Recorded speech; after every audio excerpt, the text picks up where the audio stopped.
శ్రావణ మాసంలో అమ్మవారికి ఏ నైవేద్యం పెడితే ఎలాంటి శుభ ఫలితం కలుగుతుందో తెలుసా? ఐశ్వర్యం కోసం ఒక నైవేద్యం, కార్యసిద్ధి కోసం మరో నైవేద్యం. ఏ నైవేద్యం ఏ కోరిక కోసం సమర్పించాలో, ఏ పూలు ఏ దీపం పెట్టాలో ఈ వీడియోను చివరి వరకు చూసి తెలుసుకోండి. మిత్రులారా, పవిత్రమైన శ్రావణ మాసం వచ్చిందంటే మన ఇళ్లల్లో పూజలు, వ్రతాలు, దీపారాధనలు, పేరంటాలు, నైవేద్యాలతో ఎంతో మంగళకరమైన వాతావరణం నెలకొంటుంది. ముఖ్యంగా శ్రావణ శుక్రవారాల్లో వరలక్ష్మి వ్రతం రోజున అమ్మవారిని భక్తి శ్రద్ధలతో పూజించి అమ్మవారికి ఇష్టమైన నైవేద్యాలను సమర్పించడం మన సాంప్రదాయంలో ఎంతో విశిష్టమైనదిగా భావిస్తారు. అమ్మవారికి ఏ నైవేద్యాలు సమర్పించాలి, వాటి వెనుక ఉన్న విశిష్టత ఏమిటి, ఏ పూలతో పూజ చేయాలి, శ్రావణ మాసంలో ఎలాంటి దీపారాధన చేయాలి, ఈ విషయాలన్నింటినీ ఈరోజు ఒకే వీడియోలో తెలుసుకుందాము. ముందుగా ఈ వీడియో మీకు ఉపయోగకరంగా అనిపిస్తే ఒక చిన్న లైక్ కొట్టి పక్కనే ఉన్న బెల్ ఐకాన్ను నొక్కండి. అదేవిధంగా నా ఛానల్ని మొదటిసారి చూసినట్లయితే జ్యోతి భక్తి భోజనం ఛానల్ని సబ్స్క్రైబ్ చేసుకోండి. కామెంట్ బాక్సులో ఓం శ్రీ మహాలక్ష్మాయ నమః అని రాయడం మాత్రం మరవకండి. ముందుగా అమ్మవారికి ఎంతో ప్రీతికరమైన నైవేద్యాల గురించి తెలుసుకుందాం. మొదటగా బెల్లాన్ని అమ్మవారి పూజలో ఎంతో పవిత్రమైన నైవేద్యంగా భావిస్తారు. బెల్లంతో చేసిన పరమాన్నం, బెల్లం పొంగలి లేదా బెల్లం పానకాన్ని అమ్మవారికి నైవేద్యంగా సమర్పించడం వల్ల కుటుంబంలో ఆయురారోగ్యాలు, సుఖ సంతోషాలు కలుగుతాయి. ముఖ్యంగా బెల్లంతో చేసిన పొంగలి అమ్మవారికి ఎంతో ప్రీతికరమైన నైవేద్యం. ముఖ్యంగా బెల్లానికి అంటు ముట్టు ఉండదు. పాయసం, బియ్యం, పెసరపప్పు, బెల్లం, ఆవు నెయ్యితో చేసిన పరమాన్నం అమ్మవారికి అత్యంత ప్రీతికరమైనది. కుటుంబంలో ఆయుర ఆరోగ్యాలు, ఐశ్వర్యం వెల్లువిరుస్తాయి. మనశ్శాంతి, సుఖ సంతోషాలు కలుగుతాయి. తదుపరి బెల్లంతో చేసిన బూరెలు. బెల్లం పూర్ణంతో చేసిన బూరెలను అమ్మవారికి నైవేద్యంగా సమర్పిస్తే ఇంట్లో శుభకార్యాలు జరుగుతాయి, అదృష్టం కలిసి వస్తుంది. తదుపరి మినపపప్పుతో చేసిన గారెలను అమ్మవారికి నైవేద్యంగా సమర్పించడం వలన ఆర్థిక ఇబ్బందులు, రుణ బాధలు తొలగి కుటుంబంలో స్థిరత్వం కలుగుతుంది. తదుపరి కొబ్బరి అన్నం.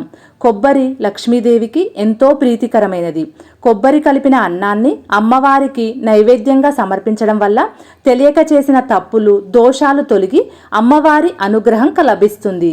తదుపరి నైవేద్యం దీర్ఘకాలిక అనారోగ్య సమస్యలతో బాధపడేవారు ఆరోగ్యం కోసం బెల్లం పానకం తయారు చేసి అమ్మవారికి నైవేద్యంగా సమర్పించాలి. తదుపరి వడపప్పు. నానబెట్టిన పెసరపప్పు లేదా శనగలను నైవేద్యంగా సమర్పించడం వలన కోరిన కోరికలు నెరవేరుతాయని, అదేవిధంగా పనుల్లో ఆటంకాలు తొలగిపోతాయి. తదుపరి వివాహ ప్రయత్నాలు చేస్తున్నవారు లేదా ఉద్యోగం కోసం ప్రయత్నిస్తున్నవారు బియ్యపిండితో చేసిన దోశలను అమ్మవారికి నైవేద్యంగా సమర్పించడం శుభప్రదం. మంచి సంబంధం, మంచి ఉద్యోగం, కార్యసిద్ధి కలుగుతుంది. తదుపరి నైవేద్యం వ్యాపారంలో అభివృద్ధి, ఉద్యోగంలో పురోగతి కోరుకునేవారు రవ్వ కేసరిని అమ్మవారికి నైవేద్యంగా సమర్పిస్తారు. తదుపరి పెసరపప్పును నానబెట్టి అందులో కొద్దిగా బెల్లం కలిపి నైవేద్యంగా సమర్పించిన లేదా పెసరపప్పుతో పాయసం తయారు చేసి అమ్మవారికి సమర్పించిన అమ్మవారి కరుణా కటాక్షాలను సులభంగా పొందవచ్చు. పులిహోర. శ్రావణ వ్రతాల్లో పులిహోర కూడా ఎంతో ప్రసిద్ధమైన నైవేద్యం. కుటుంబంలో కలహాలు తగ్గి అందరూ సంతోషంగా ఉండాలని, ఇంట్లో శుభకార్యాలు జరగాలని కోరుకుంటూ పులిహోరను అమ్మవారికి సమర్పించవచ్చు. తదుపరి దద్దోజనం. పెరుగు అన్నం లేదా దద్దోజనాన్ని కూడా అమ్మవారికి నైవేద్యంగా సమర్పిస్తారు. తెల్లని పదార్థాలు ప్రశాంతతకు ప్రతీక. కుటుంబంలో ప్రశాంతత, దాంపత్యంలో అన్యోన్యత కలుగుతుంది. నానబెట్టిన శనగలు, అరటి పండ్లు, దానిమ్మ పండ్లు, కొబ్బరికాయ వంటి వాటిని కూడా నైవేద్యంగా సమర్పిస్తే సంతానం, కుటుంబ అభివృద్ధి, కార్యసిద్ధి వంటి శుభ ఫలితాలు కలుగుతాయి. అమ్మవారికి ఏ సీజన్లో పండ్లనైనా శుభ్రపరిచి భక్తితో నివేదిస్తే ఆ ఇంటిలో ఆయుర ఆరోగ్యాలు, సిరి సంపదలు, మనశ్శాంతి మరియు కార్యసిద్ధి ప్రాప్తిస్తాయి. ఇప్పుడు అమ్మవారికి ఎంతో ప్రీతికరమైన పుష్పాల గురించి తెలుసుకుందాము.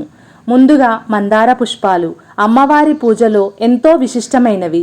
శ్రావణ మాసంలో మందార పూలతో లక్ష్మీదేవిని పూజిస్తే అమ్మవారి అనుగ్రహం లభిస్తుందని భక్తుల నమ్మకం.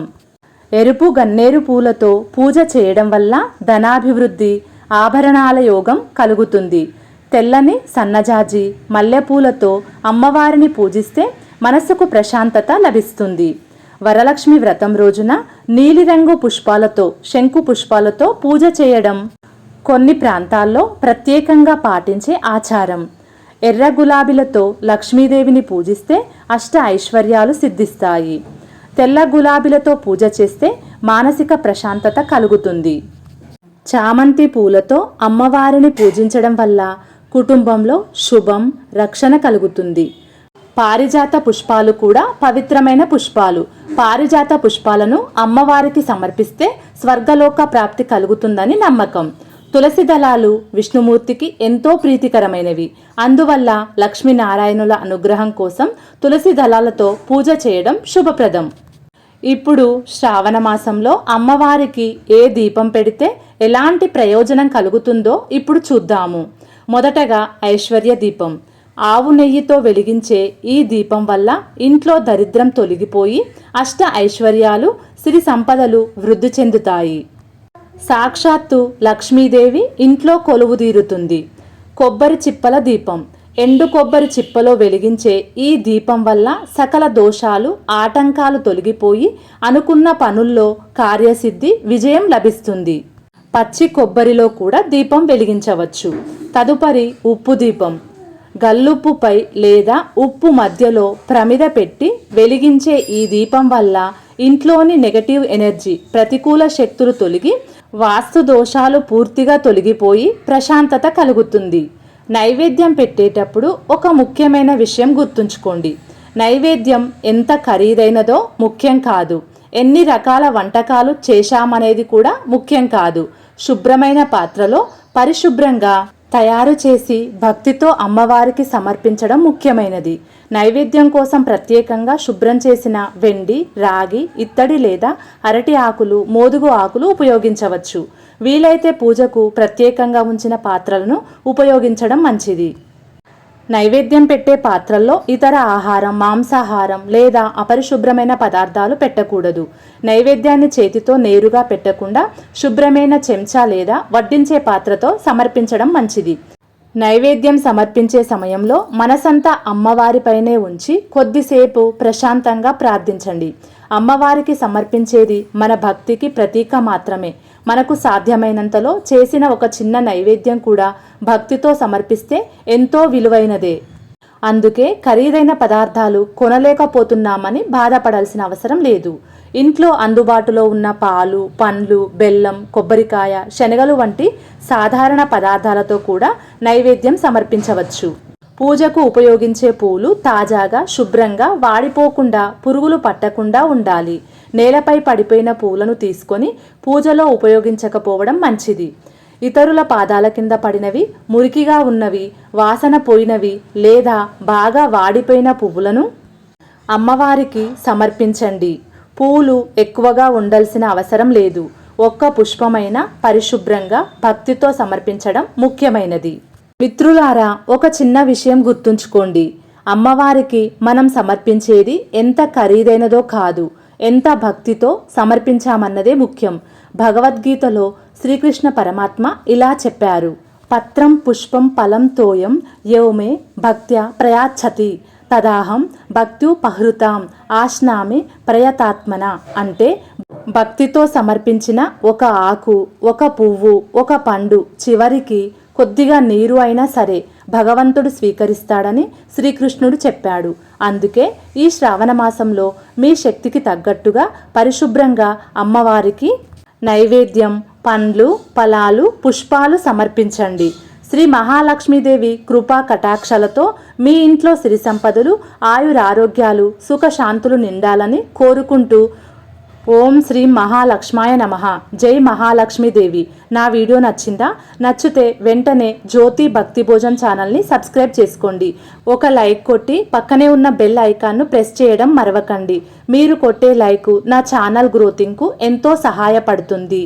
అదేవిధంగా కామెంట్ బాక్స్లో భక్తితో జై మహాలక్ష్మీదేవి అని రాయడం మరవకండి. వీడియోను చివరి వరకు చూసినందుకు కృతజ్ఞతలు. మరో మంచి వీడియోతో మీ ముందుకు వస్తాను. మీ ప్రేమ ఆదరణలు ఎప్పుడూ ఇలాగే ఉండాలని కోరుకుంటున్నాను.